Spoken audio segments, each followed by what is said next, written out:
وڵی ئێمە هەروەک فەقیەکان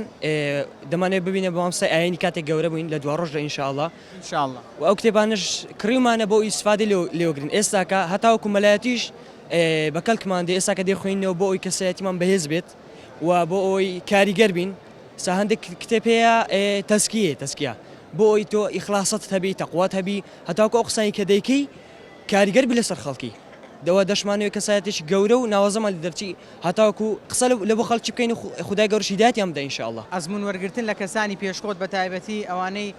با بڵێن لایەنی پیرۆزی ئیسلامدا کەسایەتیان دیار بوو و کاریگەر بوونا بە نمونە پێغەمبەری خوا صلی الله علیه و سلم ئەوانە وا دەکات تۆ لە داهاتوودا کەسایەتێکی بەهێزت هەبێت؟ بەڵێ بە تاکید ئێستاکە زۆر کتابێک لەسەر